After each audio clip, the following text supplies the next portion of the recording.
16,535. 16,535. Esos 16,535 son los días de mi vida. Yo nací el 23 de septiembre de 1978. Y para algunos de ustedes eso es, wow, ya está bien viejo. Es como el siglo pasado, ¿verdad? Sí, el siglo pasado. 16,535, 45 años. Y este año, hoy es el 31 de diciembre del 2023. Este año he tomado muy a pecho lo que Moisés nos dice en el Salmo 90. Dice, enséñanos de tal manera a contar nuestros días que traigamos al corazón sabiduría. Este año he estado contando mis días uno por uno. Y ha habido días donde las cosas van bien, ha habido días donde las cosas son difíciles, ha habido semanas donde parece que todo nada más pasa uno como puede y sobrevive y no se acuerda uno ni qué día fue ayer. Hay días y semanas que son muy muy buenas y de gran bendición, de todo, ¿verdad? Este año ha habido, de todo. Ha sido un año en muchas maneras difícil, voy a compartirte de ello más adelante un poquito más, pero un año donde cada día es una oportunidad de ser parte del plan de Dios. Cada día es un día donde tenemos la oportunidad de hacer lo que nosotros queramos o de responder a Dios en obediencia a su palabra. 16,535 días. Ahora, de esos días de mi vida, no todos los días he sido obediente al Señor, no todos los días he seguido a Cristo. Hubo un tiempo donde no tenía yo nada que ver con Cristo, estaba separado de Él, apartado de Él. Pero el Señor me encontró y desde entonces mi caminar ha sido a veces altas, a veces bajas, a veces un zigzag en esta dependencia de Cristo.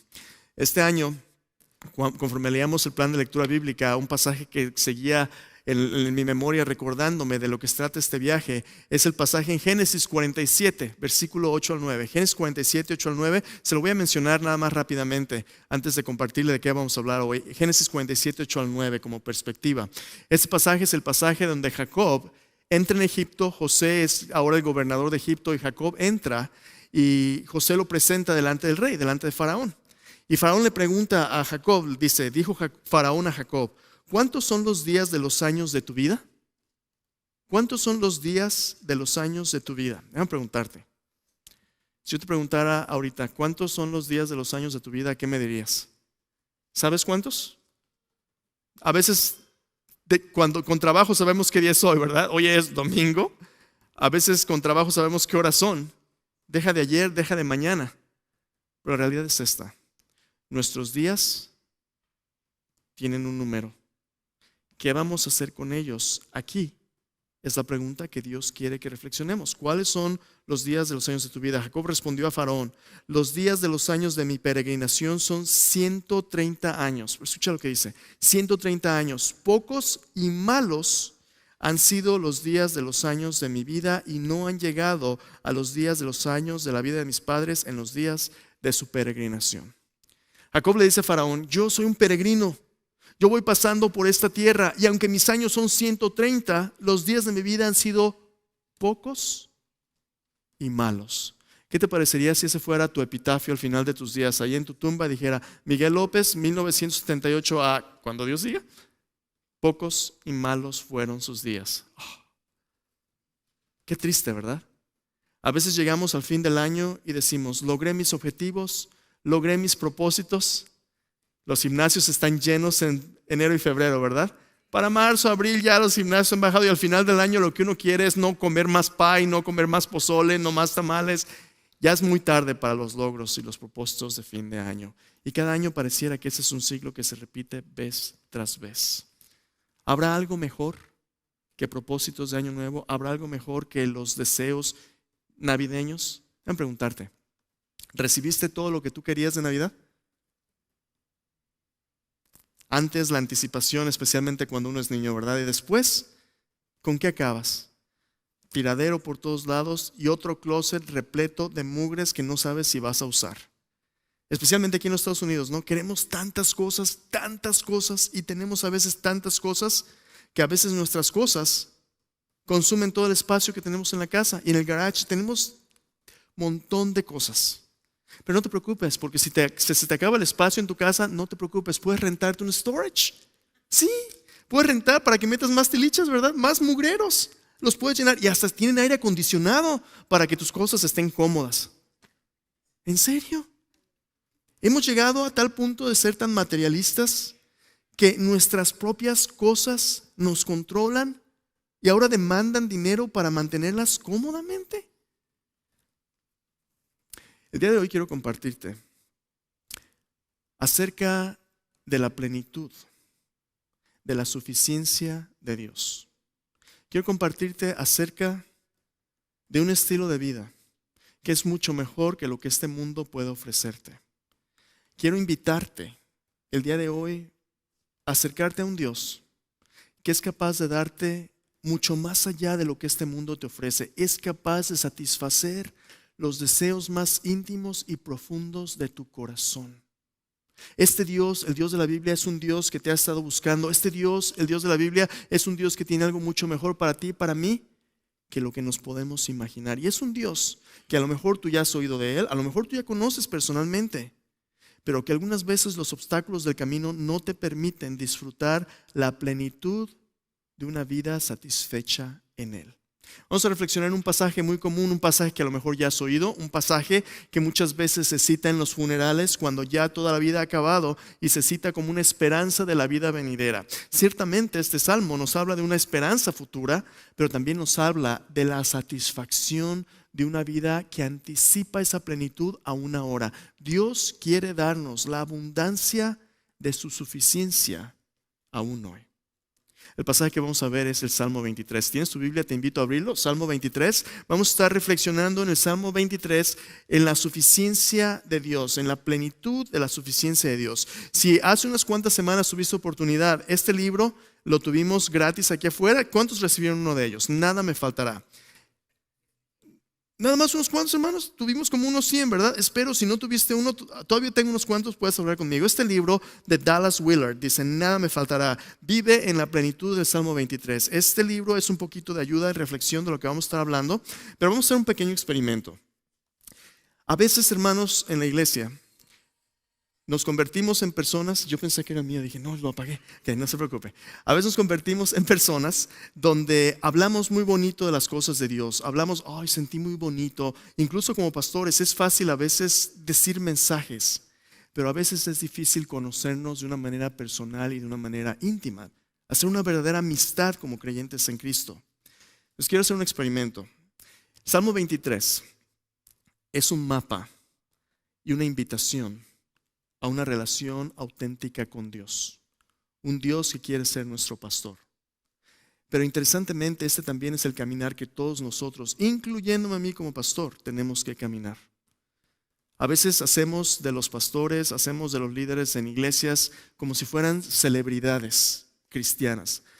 Hermanos, ninguno de nosotros somos celebridades.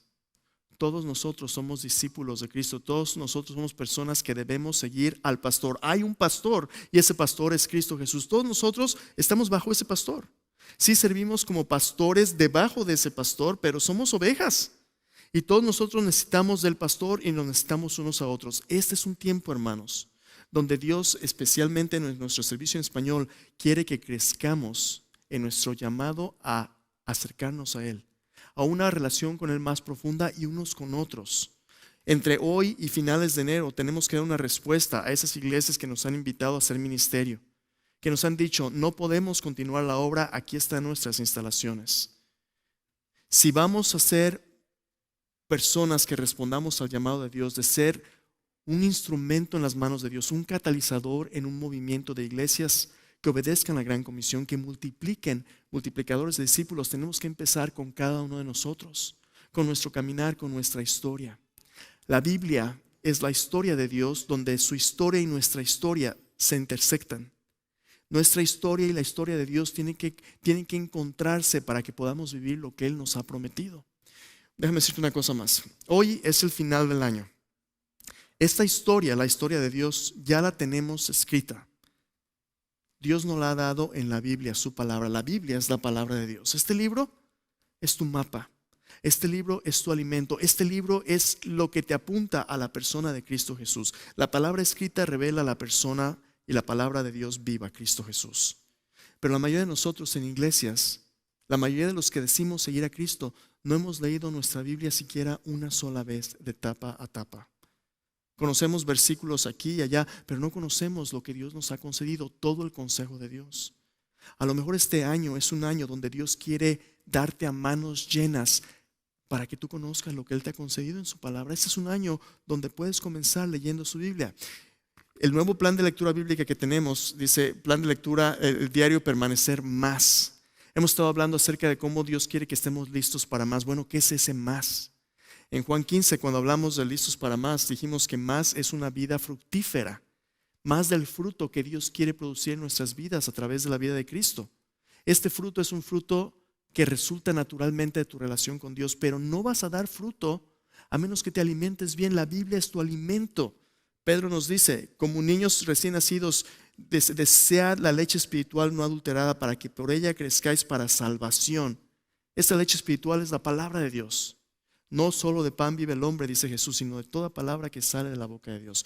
A lo mejor hoy quieres iniciar esta nueva lectura bíblica. El recurso está ahí, es gratis, lo puedes ver también en internet. Y este año tiene unos cuantos recursos más para que crezcas más profundamente allí en internet para que los revises. Pero el punto es este.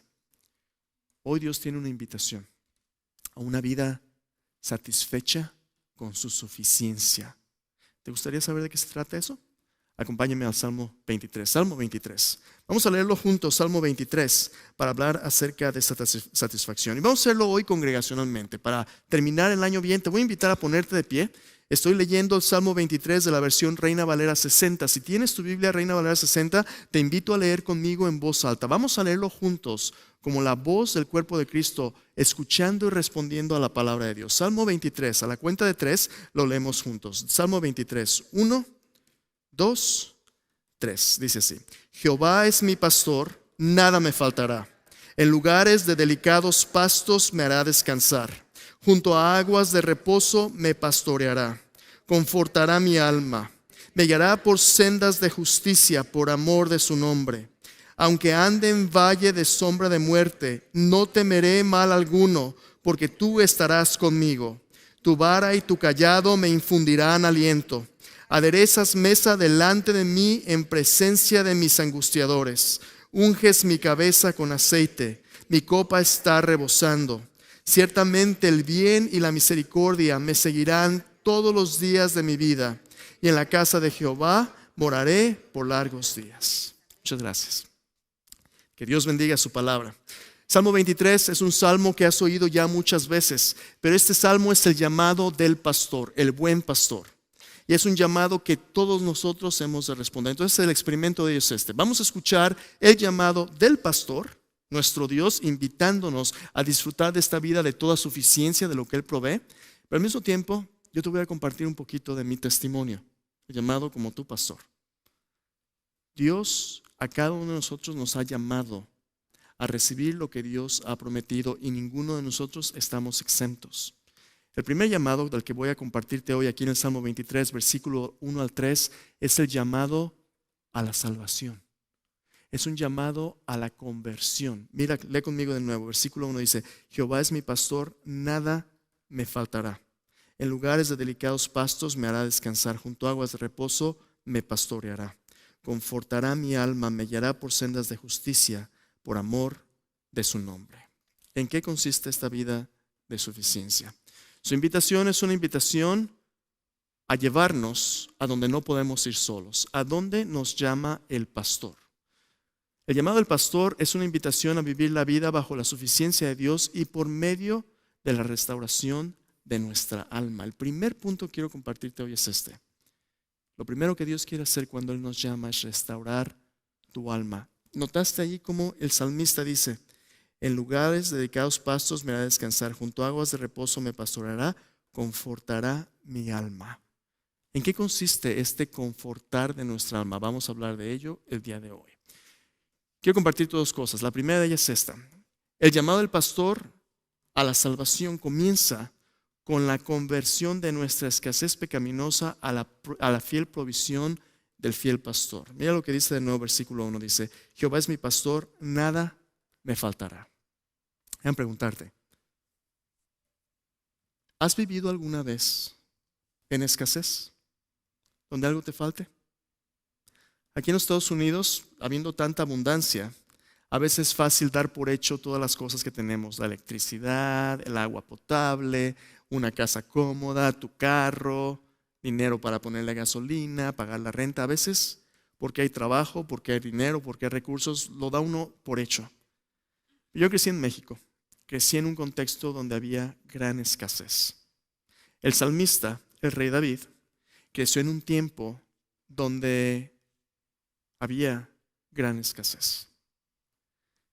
A veces, cuando había sequía y no había cosechas, la gente no tenía que comer. El salmista creció en un contexto donde no había pasta de dientes, donde no había papel higiénico. ¿Cómo puede sobrevivir uno sin papel? No había papel higiénico. Donde no había plomería, donde para tomar agua tenías que ir a un río o había una cisterna o a un pozo y tenías que cargarla en baldes. 2, 3 galones a la vez. Si estabas muy fuerte, a lo mejor 5 o 6. Pero te iba a costar y ibas a sudar. Donde si estaba caliente, bueno, podías agarrarte un abanico. Donde si está frío, podías ponerte un abrigo. Pero no le ponías al timer y definitivamente no lo hacías Wi-Fi. No había internet. ¿Y cómo puede sobrevivir uno sin internet? No es posible. En ese tiempo creció el salmista. Un tiempo donde había gran escasez. Y dice, en un mundo, en un contexto donde había escasez de todo, donde no había muchas medicinas, donde no había profesionales, no ibas como ir al médico y teledoc en tu teléfono. En ese tiempo el salmista declara que porque Jehová, porque el Dios creador de los cielos y la tierra es su pastor, dice, nada me faltará. ¿Cuál es la clave de una vida abundante y suficiente? Bueno, la clave no es el materialismo. La clave no son las cosas que tienen o que no tienes. La clave está en la actitud y la provisión de aquel que depende en el Creador. El salmista dice, porque Jehová es mi pastor, nada me faltará. No estamos hablando del evangelio de prosperidad, que es solamente para los guapos, los ricos y los saludables. El evangelio de la prosperidad te dice que si tú tienes fe como una semilla de mostaza, no vas a enfermarte, no vas a tener pobreza, Nuestro Señor Jesucristo murió en una cruz desnudo. Nuestra fe cristiana sabe lo que es sufrir. Pero lo que estoy hablando aquí, de esta satisfacción profunda, es de lo que Pablo le dice a los filipenses. Pablo le dice a los filipenses, he aprendido a contentarme, cualquiera que sea mi situación. Sé vivir humildemente en necesidad, sé tener abundancia. En todo y por todo he sido enseñado. Así para tener abundancia como para padecer necesidad. Todo lo puedo en Cristo que me fortalece. Spurgeon, el predicador victoriano, comentando en ese salmo, en unos sermones, dice, la clave de entender el Salmo 23 está en ese pequeño pronombre posesivo en medio de Dios y nosotros. Dice, Jehová es mi pastor. La clave de la suficiencia en nuestras vidas depende de nuestra relación con Dios. Aquel que puede llamar al Creador de los cielos y la tierra su Dios, aquel a quien Dios le pertenece, no necesita nada. Quiero que piensen un momento. ¿Cómo es posible que Dios, el Creador de los cielos y la tierra, nos pertenezca? ¿Significa que somos su dueño? Bueno, no somos su dueño en el sentido de que tenemos autoridad sobre él. Dios no es como que podamos comprarlo o venderlo. Dios es soberano, Dios es trascendente y más grande que cualquier cosa. Pero el Dios de la Biblia sí es un Dios que creó a los seres humanos para estar en una relación donde haya una pertenencia mutua, donde podamos identificarnos con Él y donde Dios decide en su misericordia identificarse con nosotros. De hecho, en la carta a los Hebreos dice que por la fe, aquellos que tienen fe en Dios, Dios no se avergüenza de ser llamado su Dios, Dios de ellos. El Dios de la Biblia es un Dios que quiere ser nuestro Dios. Ahora, David dice, Jehová es mi pastor, nada me faltará. ¿Qué significa que Dios sea nuestro pastor? Pastores eran personas obviamente que cuidaban de los rebaños, cuidaban de las ovejas, pero la imagen del pastor es una imagen que en la Biblia también se utiliza para los reyes y gobernantes de una nación, para aquellos que tenían autoridad y que podían dirigir a otros. La imagen de un pastor no solamente es una persona que guía ovejas, es alguien que tiene autoridad para decirnos a dónde ir. ¿Qué es lo que David está diciendo? En esta vida necesitamos dirección, y cuando Dios es mi líder, cuando Dios me dirige, cuando Dios es la fuente de mi provisión, yo sé que todas mis necesidades, yo sé que lo que mi corazón más profundamente anhela va a ser provisto por este Dios. Jehová es mi pastor, nada me faltará. Nada me faltará. ¿Qué significa que nada nos falte? Hay un anhelo profundo en nuestro corazón. ¿Qué es lo que nosotros queremos? Mire, si usted le pregunta a los ricos, ¿qué necesita un rico para ser feliz? Un poquito más. Solo un poquito más, ¿verdad? Si tengo más dinero, si tengo más casas, más éxito, pero nunca estamos contentos. ¿Sabes por qué? Porque Dios nos hizo para mucho más que lo que este mundo puede ofrecernos. En Efesios capítulo 2, el apóstol Pablo nos dice que hubo un tiempo donde estábamos todos nosotros como seres humanos muertos en nuestros delitos y pecados. ¿Sabes por qué? Porque nuestro estilo de vida dice, en los cuales anduvisteis en otro tiempo, siguiendo la corriente de este mundo, el espíritu que ahora opera en los hijos de desobediencia, por lo cual éramos hijos de ira lo mismo que los demás. Pablo nos dice en Efesios 2, del 1 al 3, que hubo un tiempo donde nuestro estilo de vida estaba caracterizado por apetitos, por un hambre de todas las cosas buenas, pero las buscábamos de todas las maneras equivocadas. Un hambre de significado, un hambre de vivir, un hambre de todo lo bueno, pero a veces lo buscamos en todos los lugares malos. Nuestra carne, el mundo y el diablo quieren llenar nuestro corazón con todo tipo de cosas que a final de cuentas nos deja con un dolor de estómago y un corazón vacío. Los vicios, las fiestas, todas las cosas que uno busca, incluso a veces cosas buenas. A veces cosas buenas las hacemos cosas malas. La idolatría del trabajo. Cuando tu vida se trata solamente de trabajar, trabajar, trabajar, trabajar, y lo único que haces en tu vida es trabajar, ¿para qué? ¿Está el trabajo malo? No, el trabajo es bueno, pero el trabajo puede ser un ídolo. Tu familia puede ser un ídolo. Ay, es que yo quiero a mi hijo más que a nadie. Yo crecí en una cultura. Yo crecí en una cultura donde las madres le dicen, primero están mis hijos. Ni mi esposo, primero mis hijos, nadie más. Y después cuando los hijos crecen, se vuelven, ¿te acuerdas de los polivoces, Gordolfo Gelatino? Si eres de esa generación te acuerdas, ay mi hijito, ¿verdad? ¿Cómo lo quiero? Yo lo hice solita. No, tú no lo hiciste solita, no pudiste. Los hijos le pertenecen a Dios, pero a veces hacemos de cosas buenas un ídolo y queremos encontrar nuestro significado de ellos, y cuando no lo recibimos nos convertimos en personas amargadas. ¿Sabes por qué? Porque el anhelo de tu corazón, lo que más profundamente anhelas tú, no es algo que este mundo pueda darte. Tú y yo fuimos hechos para Dios. Y Agustín nos dice, sin descanso está nuestra alma hasta que descansa en Él. Dios puso eternidad en nuestro corazón y la estamos buscando toda la vida hasta que nos encontramos con Dios. Y ese es precisamente el llamado del pastor. El llamado del pastor es Dios llamándonos acercarnos a Él y recibir su vida. Mira, escucha lo que dice en el Nuevo Testamento. ¿Quién es este pastor? Nuevo Testamento, en el Evangelio de Juan, Juan capítulo 10. Juan capítulo 10, Jesús nos dice quién es ese pastor. Versículo 7 dice, volvió pues Jesús a decirlo, Juan 10:7, volvió pues Jesús a decirles, de cierto os digo, yo soy la puerta de las ovejas, todos los que antes de mí vinieron, ladrones son y salteadores, pero no los oyeron las ovejas. Yo soy la puerta, el que por mí entrare será salvo, y entrará y saldrá y hallará pastos. El ladrón no viene sino para hurtar, matar y destruir. Yo he venido para que tengan vida y para que la tengan en abundancia. Escucha, yo soy el buen pastor su vida da por las ovejas. Mas el asalariado, y que no es el pastor, de quien no son propias las ovejas, ve venir al lobo y deja las ovejas y huye, y el lobo arrebata las ovejas y las dispersa. Yo soy el buen pastor. El buen pastor su vida da por las ovejas. ¿Sabes quién es este buen pastor de quien la Biblia está hablando?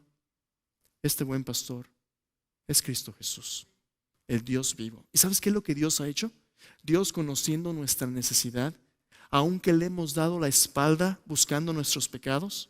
La Biblia dice que desde Génesis 3 nosotros le dimos la espalda a Dios. Aunque nos hemos apartado de Dios, somos ovejas rebeldes. Somos ovejas que nos hemos salido del redil. Aún así, el pastor ha ido a buscarnos y ha venido a decirnos que Él tiene algo mejor que lo que nosotros podemos encontrar solo. ¿Cómo podemos nosotros vivir esa vida de suficiencia? David nos dice, mira dónde quiere llevarte. Él dice, versículo 2, en lugares de delicados pastos me hará descansar, junto a aguas de reposo me pastoreará. Este buen pastor, Jesús dice, el ladrón no viene sino para hurtar, matar y destruir. Todo lo que este mundo puede darte sin Cristo nos lleva al punto de la muerte. La paga del pecado es muerte. Tú y yo, un día vamos a llegar al final de nuestros días. Esos 16,535 a lo mejor no llegan al 35. Yo no sé lo que me va a pasar al mediodía hoy. A lo mejor no la cuento y no llego a los 35. ¿Cuál es el número de tus días? Cuando tus días te acaben, tú vas a tener que darle una cuenta a Dios. ¿Qué cuenta le vas a dar? Bueno, allí Jesús quiere darte una oportunidad de no quedarte con lo que este mundo te ofrece. ¿Qué es lo que Él te ofrece? Dice, en lugares de delicados pastos me hará descansar, junto a aguas de reposo me pastoreará. Por cierto, dice que ahí es donde esas ovejas descansan, donde hay pastos. ¿Cuándo es que las ovejas se acuestan donde hay pasto? Las ovejas normalmente están paradas, come y come. ¿Cuándo es que se sientan? Cuando ya están llenas. Jesús ha venido para darte una vida abundante, una vida donde Él quiere ser quien te nutra. Jesús dijo, si alguno tiene sed, venga a mí y beba.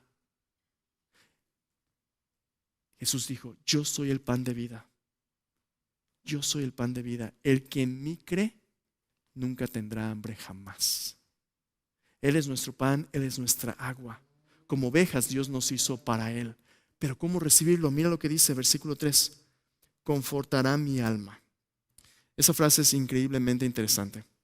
Esa palabra confortar no significa, Jesús me agarra y me da palmaditas y me dice, ya, no pasa nada. No. Esa palabra confortar viene de una palabra en el hebreo que significa darle la vuelta, volverse a. Y es muy interesante la manera en que este verbo está declarado, porque el verbo, en el hebreo, los verbos tienen diferentes modalidades donde pueden comunicar diferentes tipos de acciones.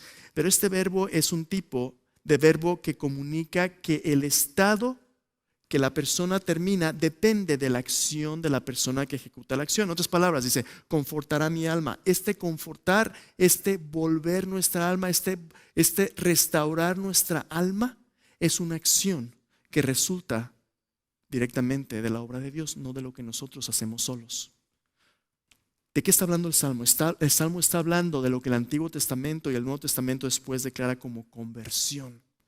Tú y yo nacemos en este mundo caído en nuestros pecados y merecemos nada más que la muerte y condenación. Pero Dios en su compasión y en su amor ha entrado en esta historia de este mundo caído y nos llama a restaurar lo que el pecado había lastimado. Redención. ¿Sabes qué es lo que Dios hace? Dios nos llama a escuchar su palabra y dejar que Él quite un corazón de piedra y nos dé un corazón de carne. ¿Haciendo qué? Escúchame bien, es bien importante. Perdonándonos nuestros pecados. La conversión de nuestra alma, el volver nuestra alma es lo mismo que el Nuevo Testamento habla acerca del arrepentimiento. Tú y yo vamos en la dirección equivocada, nos damos cuenta que estamos mal porque oímos la voz del pastor y nos dice, vente de este lado, y ahora al dar la vuelta nos volvemos a Él y abrimos nuestras manos para recibir lo que Él quiere darnos. ¿Qué quiere darnos? Vida abundante. Yo crecí en un contexto donde había gran escasez. Te conté acerca de mi familia en Navidad un poquito. Mi abuela nos quitó la casa y bueno, era un desastre. No nos llevábamos bien con nadie. Cuando yo tenía 6 años, mis papás tuvieron una oportunidad de cambiarse de un pueblito pequeño a una ciudad muy grande, 1 hora de distancia, porque mi papá compró un negocio. Tuvo que vender todo lo que tenía para comprar este negocio. Tenía un terreno, una casa que era más bien un jacalito sin drenaje. Teníamos una fosa en el patio atrás. Si tú has crecido sin drenaje, sabes qué divertido es en la noche salirte al baño allá afuera, ¿verdad? No teníamos regadera, solamente había una manguera con agua y el agua estaba calientita porque había agua termal, pero no había agua fría, así que en el verano hirviendo. Así era la vida. Vendieron todo lo que tenían, compraron el negocio en la ciudad. Nos fuimos a la ciudad y de la noche a la mañana nuestra suerte cambió. El negocio, gracias a Dios, era un buen negocio, próspero, había más dinero del que había antes. Mis padres no tuvieron muchas oportunidades, pero esa oportunidad cambió su vida. Y empezamos una nueva vida ahí en la ciudad, pero una vida todavía con los temores de la escasez. Yo recuerdo que mi madre, a veces la comida que hacía al día era una sopa de pasta, una sopa de fideos con jitomate en lata, nada más porque eso era lo que había dinero. Yo recuerdo a veces el carrito de las paletas pasaba diciendo paletas, y yo quería una de niño, pero mi madre tenía que escoger si hacía la sopa de pasta o me compraba una paleta. No había dinero, una escasez tremenda. Yo recuerdo a mi madre llorando a veces porque no había dinero. Mi papá trabajaba en el campo haciendo ladrillo con sus pies descalzo, no con máquinas, con lodo y fuego y nada. Vendieron lo poco que tenía, nos fuimos a la ciudad, las cosas cambiaron. Pero ahí en la ciudad por 2 años vivíamos en un cuartito en la parte de atrás, en una bodega pequeña. Mis padres, mi hermana y yo, solamente una cama matrimonial doble, y los 4 dormíamos atravesados en la cama. Una escasez terrible. Pero poco a poquito Dios proveyó. Poco a poquito. Poco a poquito. Porque Dios quería tener un encuentro con mi familia y conmigo para darnos mucho más de lo que imaginábamos. Yo crecí con esa mentalidad de sobrevivir y por primera vez mi familia tuvo la oportunidad de enviarnos a la escuela. Me fui después a la escuela secundaria. Yo tenía más o menos 14 años en la escuela secundaria cuando empecé a ver que el mundo funcionaba con tu esfuerzo. Si sacas buenas calificaciones, la gente te aplaude, échale ganas, haz las cosas bien. Y me convertí en alguien que pues quería echarle ganas porque yo no quería pasar lo que mis padres habían pasado y mis padres se estaban sacrificando por mí. Entonces yo sentía la presión de buscar algo mejor. Y le echaba ganas en la escuela, me fue muy bien en la escuela, pero yo sentía un hambre que nada podía llenar. Y a los 14 años, ¿qué busca un adolescente? Lo que uno pueda. Tú pasaste por ahí, ¿no? ¿En qué anduviste tú? Dios sabe. Podría decirte lo que han dado, pero Dios sabe. 14 años. Junto al negocio de mis padres abrieron un acuario. Y en este acuario vendían peces de acuario. Me gustaban las mascotas, yo empecé a ir, me hice amigos de los dueños. Y al asistir a este acuario, estos amigos contrataron a un empleado suyo y este empleado era cristiano. Nos hicimos amigos y un día para mi cumpleaños me regaló una Biblia. Una Biblia, dices tú a los 14, yo no quiero una Biblia. Yo quiero una patineta, yo quiero una bici, yo quiero algo, una Biblia. La agarré y la puse en el librero y la dejé. Se agradece el gesto de todas maneras. Después de unos meses, mis amigos y yo íbamos a ir al cine, pero empezó a llover, llegó una tormenta muy grande, se canceló. Me quedé en la casa y estaba yo solo. Estaba la Biblia en el librero y estoy sentado en el sillón y la empiezo a ver. A mí me gusta leer, entonces dije, bueno, pues no hay nada más, la voy a agarrar, la voy a leer. Y empecé a leerla. Génesis 1:1, escucha. Génesis 1:1 dice, en el principio creó Dios los cielos y la tierra. Y la tierra estaba desordenada y vacía. Las tinieblas estaban sobre la faz del abismo y el Espíritu de Dios se movía sobre la faz de las aguas. Y dijo Dios, sea la luz, y fue la luz. Empecé a leer Génesis capítulo 1 y ¿sabes qué? No pude bajarla porque me empecé a dar cuenta que en este libro era como un espejo. Este libro me decía exactamente la condición espiritual de mi alma. Mi alma de 14 años, un muchachito de 14 años, era una alma que estaba luchando como esta creación, tratando de tomar forma. Estaba desordenada y vacía. No había más que oscuridad. Pero sobre esta oscuridad había un Dios que se estaba acercando y que tenía el poder de traer luz y orden a través de su palabra, si tan solo la escuchaba. Y yo no la pude bajar. Un año empecé a leer mi Biblia del Antiguo Testamento, desde Génesis, los profetas, y empecé a darme cuenta que esta era una batalla épica y campal. Empecé a darme cuenta que yo era como los israelitas, que yo sabía de Dios muchas cosas, iba a la iglesia el domingo media hora y tarde se me hacía salirme. Todos los sacramentos, todas las ceremonias, toda la religión, pero este Dios y yo no teníamos nada en común. Y entre tanto yo trataba de agradarle, tanto más yo fallaba. Los mandamientos, yo pensé, pórtate bien, no digas malas cosas, no seas muy, ni tan, los dichos, ¿verdad? Ni tanto que el queme al santo, ni tanto que no, todo este tipo de cosas yo creía. Pero en la Biblia hablaba de un Dios que me veía tal como yo era y que yo no le podía engañar. La gente pensaba, buen muchachito, buen hijo, buenas calificaciones, pero si supieran. Bueno, pues yo sabía y yo no lo podía engañar. Y yo empecé a sentir esta culpa de mis pecados. Mi amigo me invitó a la iglesia, me dice, vamos a la iglesia un día de esos. Ok, vamos, va a haber una reunión de un grupo de jóvenes. Y pues ahí voy. Y cuando tú piensas en México iglesia, te imaginas una catedral barroca, un templo enorme, un edificio magnífico. Llego y es un localito, como una bodega, y unos muchachos jugando ahí juegos. Digo, yo pensé que íbamos a ir a la iglesia. Mi amigo me dice, aquí es la iglesia. La iglesia no son los edificios, la gente son la gente. La iglesia son la gente que sigue a Cristo. Nunca había oído eso. Empecé a asistir a esta pequeña iglesia bíblica por un año. La gente pensaba que yo era cristiano porque tenía mi Biblia. Hermano, esto, pues hermano de quién, ¿verdad? Yo iba y toda la gente pensaba que yo era del montón, pero yo no tenía la más remota idea de qué pasaba allí. Un año asistí. Seguí leyendo el Antiguo Testamento y sentí esta carga por mis pecados que nada podía, un hambre que nadie podía llenar. Le dije a mi amigo, ¿sabes qué? Tienes que decirme si hay una solución para esta historia. Me dice, sí, un día de estos vamos a hablar de ello. Le digo, no, un día de estos no, hoy. Salimos de la iglesia, fuimos a la casa, comimos juntos y después de comer se sentó, abrió mi Biblia, la abrió y unas páginas adelante de donde yo estaba leyendo el Nuevo Testamento, ya casi acababa el Antiguo, leyó en el Evangelio de Juan capítulo 1. Dicen, he aquí el Cordero de Dios que quita el pecado del mundo, Cristo Jesús. ¿Y sabes qué? En ese momento, como si me hubieran quitado unas cubiertas de los ojos, yo sabía y había oído muchas veces que Cristo murió por nosotros.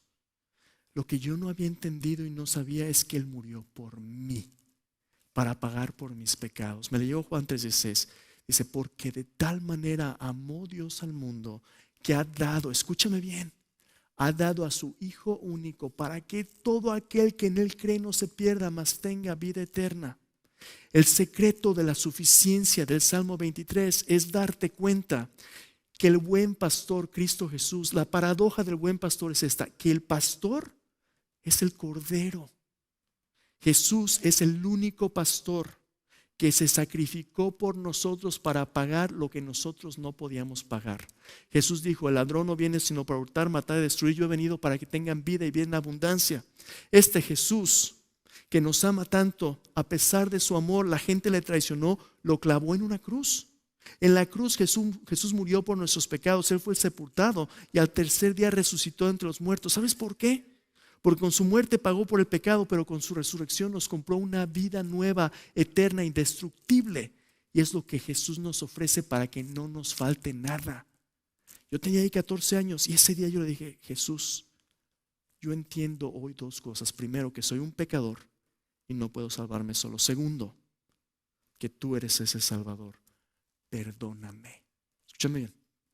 Romanos capítulo 10, versículo 8 al 10 dice, esta es la palabra de fe que predicamos, que si confesares con tu boca que Jesús es el Señor, creyeres en tu corazón que Dios le levantó de los muertos, tú serás salvo. Con el corazón se cree para justicia, con la boca se confiesa para salvación.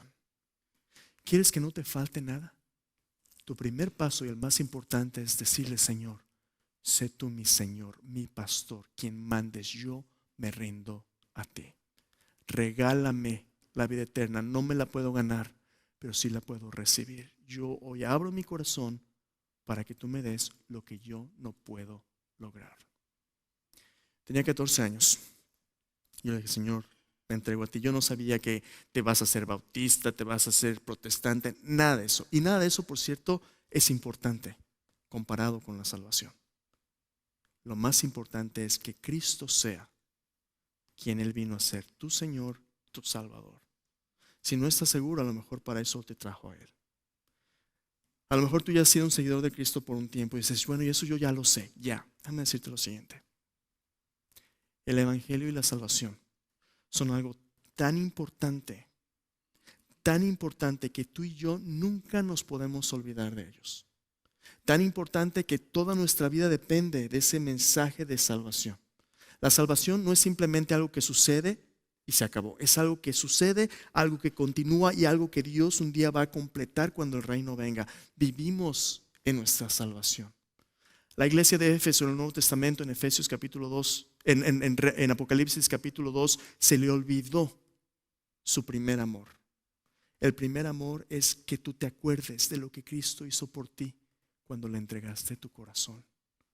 Ese es el gozo de nuestra salvación. No hay nada que este mundo pueda hacerte que Cristo no pueda librarte. Tu salvación es el fundamento de toda tu vida cristiana. Hermanos, si Dios va a usarnos como DFBC, nos va a usar para que otras personas sean salvas primero. Si no somos personas que compartimos el Evangelio con la palabra de Dios y nuestro testimonio, entonces, ¿para qué estamos aquí? Hay personas, hay un mundo que no conoce a Cristo y tú lo conoces. Y si lo conoces, tienes que contarles. Tienes que decirles lo que Cristo ha hecho por nosotros. Y si tú ya le conoces, ahora Dios quiere que tú crezcas en su salvación. Primero, tu conversión. ¿Y después qué? Y el Salmo concluye diciendo: confortará mi alma, me guiará por sendas de justicia por amor de su nombre. Cuando tú te conviertes a Cristo, cuando Él restaura tu alma, ahora Él te va a guiar por una nueva senda. Primero, Cristo te salva. Segundo, Cristo te dirige. Y lo que Cristo va a demandar de ti es tu compromiso de seguirle a donde quiera que Él nos guíe. De esto vamos a hablar próxima semana. Voy a concluir con esto. El llamado del pastor a una vida más que suficiente no se basa en lo que hacemos por Él, sino en lo que Él ha hecho por nosotros. Al final de este año 2023, yo quiero invitarte, no a que cuentes lo que Dios te ha permitido hacer, sino cuenta lo que Dios ha hecho por ti. Si tú cuentas su bondad, nunca se te va a acabar. Si tú cuentas lo que Él te ha dado, nunca te va a faltar. Romanos 8, 31, 32 dice: si Dios es por nosotros, ¿quién contra nosotros? El que no escatimó ni aún a su propio Hijo, sino que lo dio por todos nosotros, ¿cómo no nos dará también con Él todas las cosas? Todas las cosas. Teniendo a Cristo, no te falta nada. Oremos. Ahí en tu lugar, cierra tus ojos antes de venir a esta mesa. Escucha el llamado del pastor. Jehová es mi pastor, nada me faltará. En lugares de delicados pastos me hará descansar. Junto a aguas de reposo me pastoreará. Confortará mi alma. En este momento de silencio, deja que Dios por su Espíritu te hable al corazón. A lo mejor tú estás aquí y no estás seguro si has recibido el perdón de tus pecados. A lo mejor tú estás aquí y sientes la culpa sobre tus espaldas. No te vayas de aquí sin recibir el perdón. Habla con Jesús hoy. Habla con Jesús hoy y dile ahí en su corazón. Dile: Señor Jesús, yo reconozco que soy un pecador, que no puedo salvarme a mí mismo. Pero yo creo que tú eres el buen pastor.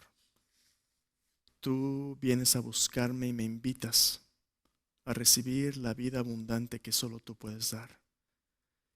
Y yo sé que el precio de esa vida que me ofreces fue tu muerte en la cruz. Moriste por mis pecados para perdonarme.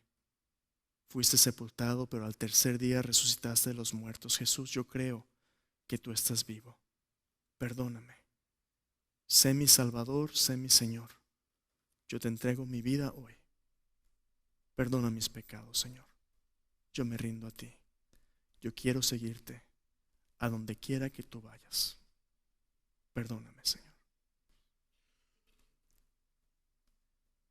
Si tú ya has recibido a Jesús antes, pero a lo mejor has estado caminando a distancia de Él, hoy es un buen día para acercarte a Él, para recomprometerte con Él, para renovar tus votos y decirle: Señor Jesús, a veces como oveja me aparto del redil.